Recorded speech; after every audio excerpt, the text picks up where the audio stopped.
What's up, everyone? Dylan here. I wanted to hop on and do another episode of the brief market overview. Last week's video got some good reviews, so I wanted to hop on and do a continuation of what we went over last week. Okay, so since last week's video, the S&P managed to sell off over 4%. So before I get into this week's information, I wanted to go over the four pieces, the four key sources of negativity. Okay, so why did the market come off more than 4% since the last time I spoke just 1 week ago? Okay, so number one, most importantly, elevated rates. Okay, this morning the US 10-year hit 5%. So that was a number that I talked about on last week's video, right? I said that if rates continued higher, the S&P would move lower, and that's exactly what we've seen. Okay, so that's the number one thing, okay? Because elevated rates will kind of trickle down into other negativity, right? Elevated rates puts banking stress back on the table, right? Back several months ago when we had the big banking contagion fears, the reason a few banks blew up was because of the elevated rates, okay? So that's one thing. Also, elevated rates makes investing in stocks less appealing because risk-free, high-yield savings accounts will give you 5% on your money over 12 months. So people think, oh, why am I going to put my money in the stock market, putting myself at risk to drawdowns like the 4% the S&P has come off over the last week, when I could just get 5% risk-free in, a high-yield savings account, okay? So that's another thing. Also, elevated rates, it's perceived that inflation is bouncing back, okay? And as a result, when rates are elevated, it kind of gives you an idea that the Fed wants to continue either hiking rates or keeping rates elevated higher for longer periods of time, okay?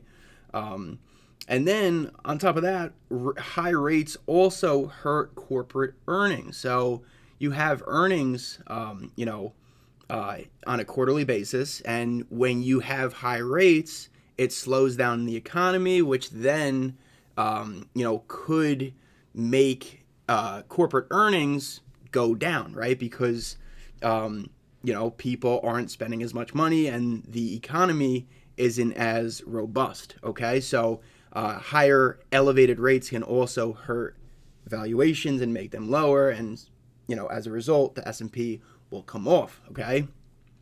Number two, we have geopolitical tensions, right? We have the war out of Israel, right? So we have so many different countries that are now kind of,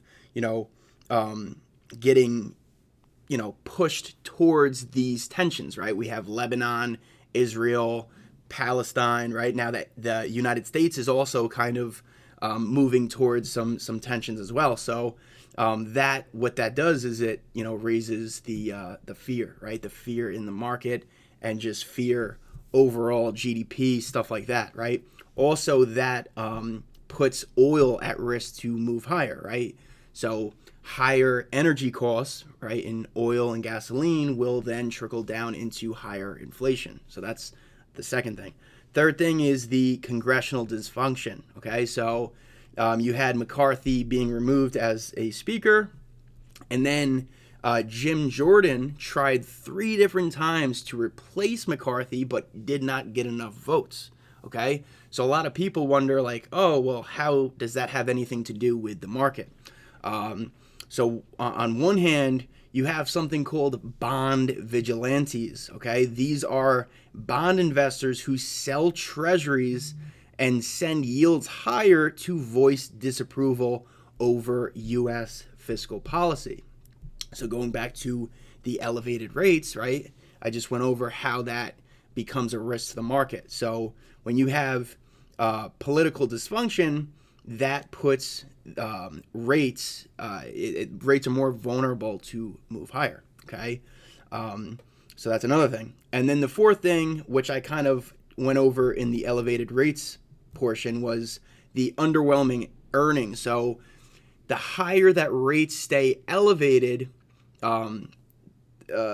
companies become more at risk when it comes to valuations, because the higher rates are, people, right, consumers don't spend as much money because inflation, is high, and the government tries to slow down growth. Okay, so if earnings come out underwhelming or below expectations, that is also going to hurt the stock market. Okay, so because we have these four key sources of negativity, that is the reason that the S&P came off 4% since the last time I spoke. Okay, on top of that, you also have a ton of fear coming out of big publication sites. So to give you an example, over the weekend on Sunday night, the Wall Street Journal published an article titled "Another Black Monday May Be Around the Corner." Right? All this is doing is increasing the fear,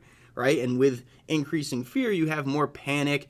Folks will tend to sell their stocks and put it into safer, say 5% yield or treasury yields or high yield savings accounts, stuff like that. Okay, so that was one article that was published. Another one over the weekend as well was out of Seeking Alpha. It was actually the number 2 trending article over the weekend, and it was titled "We May Be in a Crash, and Here's Why." So these are very negative headlines, right? Or article titles. And, it doesn't look good to the average investor or the average Joe Schmo who has their retirement money in the market, okay? So it's important as a trader to kind of disconnect these fears and focus on what you see in front of you, right? Whether you watch the tape or you do some technical analysis stuff, right? It's important to understand that the fear in the overall economy doesn't always matter, right? You say back in COVID, right? We had a massive shutdown, but the S&P managed to rally after those March lows from COVID, occurred. So just because the market has a lot of fear doesn't mean it can't rally. So in this video, I wanted to go over some of the key context that I've been seeing that help me kind of remove myself from getting biased in terms of letting fear take over my mind. Okay, so since the last time, like I said, the S&P came off 4% from last week's video. Okay, what has happened since then? So S&P came up to that 4420 area that acted as previous support, right? And then on the retest, it turned into resistance. Okay, so the bears did a very nice job defending where, right where they needed to. Okay, as I mentioned, the 10-year also hit 5%. So since last Monday, it managed to rally, and as a result, the S&P came off those, rising yields. Okay. I talked about the key support on TLT and said I was looking to pick up some leaps on calls, right? I said if TNX moves towards 5%, right? If 10-year yields move towards 5%, TLT should move down towards 82.60, and that's exactly where it went. It went down to 82.60, and you could see that it has produced a bounce so far. Now, does that mean that the low is in and that it's going to explode? It could, but it's not guaranteed, okay? So always manage your risk and use a comfortable amount. If you're going to take this trade with me, make sure that you're risking an amount that you are comfortable with and that fits your risk tolerance, okay? So the reason behind that support was it was key support from 2002 to 2007, back when the 10-year was at, elevated to 5%, right? Back to where we are now. Okay, so you could see so far, I mean, it's you got to let it develop, but so far it has managed to, find support there. Okay, and you can see the volume has been increasing too. Also, there was news out that billionaire investor Bill Ackman closed his short today. So Bill Ackman has been short for months, and he covered his short today. I like to believe that he knew Dylan O'Neill got long TLT, so that's why he closed his short, but that's obviously not the case. So when he tweeted that, the price of bonds, right, TLT, exploded off that news. So like I said, could the low be in? It could be, but it's not guaranteed. But I think it's worth putting risk on the table. Okay, so like I said, we went over TNX hit 5%. As a result, TLT came into that support. Now, if TLT did bottom, if today was the bottom, that is going to be helpful for the S&P 500 and the other indices, NASDAQ, Dow Jones, all that kind of stuff, Russell 2000, right? Because what that means is if TLT is supported, that means that the yields are going to come down. And if yields come down, that will remove a stress off of the S&P and allow it to rally, okay? So basically what I'm saying is if TLT goes higher, the S&P should follow suit and also move higher, okay? So definitely keep an eye on that. We also went over DXY, which is the dollar index, right? I went over the fact that it failed at the 50% retracement from, using the highs in 2022 to the lows in 2023, okay? Not only that, but also since it made since it tested that resistance area, it's also, let's see, I'll use this.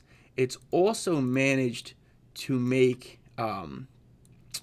lower highs, okay, and that's a that's a bearish sign, which is good for yields, right? It's good for yields coming off. If the dollar index comes off, yields should follow suit and also come off, okay? So you could see since it tested that 50% retracement, each high was lower than the previous, okay? So you could see the lower highs, okay? That's a good sign. Ideally, it's got to come back down to this area that used to be resistance. You could see, right? This area was resistance here, and then again here, and then that area then became support. So it's back at that area. It's ideally for bull's sake, they want to see the dollar index drop below that 105.60 area, and as a result, the 10-year yields should continue to the downside. Okay, that's very, very important. Okay, so from a bullish point of view, these are some of the things that I have been seeing. Okay, let's go over some technicals. Okay, so on one hand, I wanted to go over a measured move that has been occurring since the October lows. So each drawdown since the October lows has been about 9%. Okay, this one was 8.7% from that high to that low. The next one was 9%. So this pullback was 8.7%, and this pullback was 9%. Okay, what I'm doing is I'm finding a high to a low, right? A drawdown where the next pop made higher highs from the last. So you could see here, let's make this pink so you could see it better. You could see that this low, pushed price higher to a new high, okay? I'm not using this one here because see how the movement off that low did not produce a new higher high? That means I'm not going to count it. So basically we have using from that high to here because this is now the new low and a new high has not formed since there. So you could see using measured moves, you had an 8.7% drawdown and that created new highs after the fact, and then a 9% drawdown. This one now is also 9%. So based on historical data over the last year, the S&P will tend to bounce after a 9% drawdown. So that is where we're at right now. Will it do it 100%? Of course not. But, that's just one piece of the context, okay? So we have a 9% drawdown in SPY, okay? That is one thing that has worked in the past, okay? So just a piece of context. Another thing is on the relative strength index. I'm not a big indicator guy, but this one is definitely worth noting because it is on a larger picture and it is the same thing across multiple assets. So when you have a piece of context that is the case on, say, SPY, it's good, okay? But if that piece of context is the same across multiple instruments, it's even better, okay? So this is what we have. We have a divergence, okay? If you look at this, you have a lower low, okay? So from October 3rd to today's low, it is a lower low. Technically, the RSI should also make a lower low. That's what should happen, okay? That's what is supposed to happen. But instead, you could see it has made a higher low, okay? So relative strength index, okay? That is what that indicator on the bottom is. Think about that. Relative strength index, right? What this means is that this downside pressure is lacking strength, right? It's lacking strength from the bears. Excuse me. Because it is lacking strength from the bears, it can be assumed that it might be short-lived. Okay, that's what I'm trying to get at. Okay, so like I said, you have it on SPY. You also have it on QQQ. Okay, so look at cross-asset analysis. Today's low, it looks pretty even, but today's low is lower than that one. And for the RSI, right? Same deal goes. The RSI is also, so the price made a lower low, whereas the RSI made a higher low. That's divergence. Also, same deal with TNX. TNX inverse, right? Price made a higher high, so RSI should have also made a higher high. The fact that it didn't, right? Going back to what I was saying about the relative strength. Technically, this rally here had more strength than this one here. So the fact that price managed to rally above the previous high, but the RSI did not break that previous high, means that the relative strength is lower. And as a result, if the relative strength is lower on a higher high breakout, that means that it might be getting exhausted. Okay? So same deal. And would have guessed it, TLT, same deal, right? You have this low to this low, but then you could see relative strength is putting in a higher low. So lower low to higher low, okay? So these are very important because it is SPY, QQQ, TLT, and TNX. So this is bullish, okay? Despite what's been going on in the world, right? I have it written down, all the things that I was telling you guys about with the 4 key sources of negativity. Despite those, there is some life coming out of the bulls. Now, is it 100% certainty that the bulls are going to bounce to freaking, 10%, 20% higher? No. But keep an eye on these pieces of context, because if the bulls do continue showing you these pieces of context, it's worth knowing, okay? So that's one thing. What I just showed you is bullish, right? We also have the S&P or the NASDAQ. The NASDAQ also bounced at an area of support today. So I'm going to get rid of that RSI.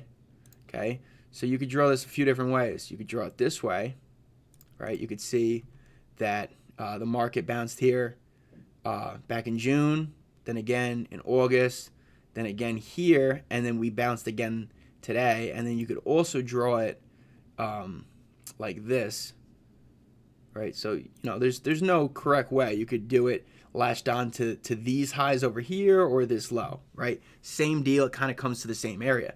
So NASDAQ bounced right where it should have today, right? That is a support area.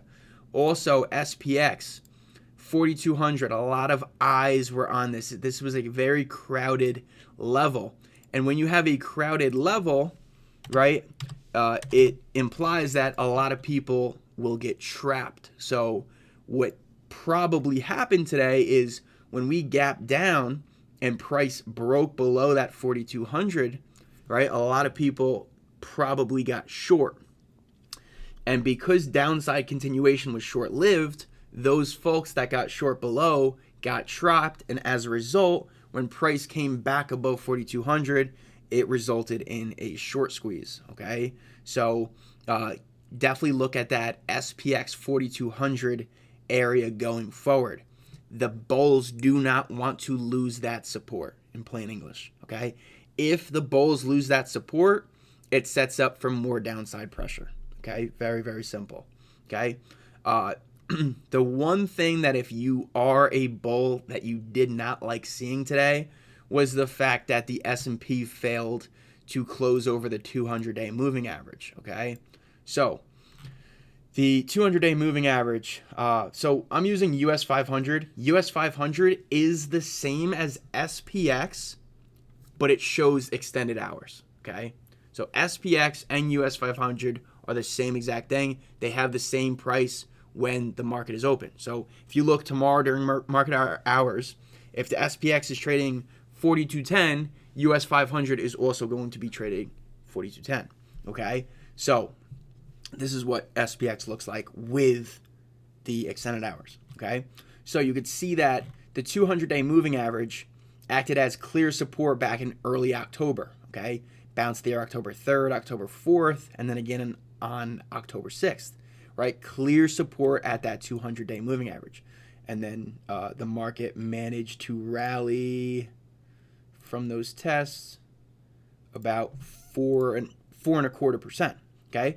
Today, or Friday, was the first time it closed a daily candle below that 200-day since like March, okay? And March was when we had the yearly lows, right? Kind of, okay? So it's been months since the SPX, the cash S&P 500 closed below that 200-day moving average. Okay, today it peeked its head above, but selling pressure kicked in and it closed another day below. Okay, so if you're a bull, you want to see price recapture that 200-day moving average and stay above it. If it can stay above and kind of form a base and then, you know, move up, that's great. But if it continues to stay below and continue, you know, to get rejected there on a daily basis, I'm not talking 10 minutes, right? Because today price was above it for, you know, like 30 minutes, right? I'm talking on a daily close, a candle close, right? A daily candle close, right? You want it to be above that 200-day moving average. So as long as it continues to close daily candles below that, it's not a good sign, okay? So hopefully this video was helpful. Definitely keep an eye on those different things that I went over. Next week I'll hop on and do the same if enough people keep giving it a you know, some good feedback. All right, that's about it from me. Peace.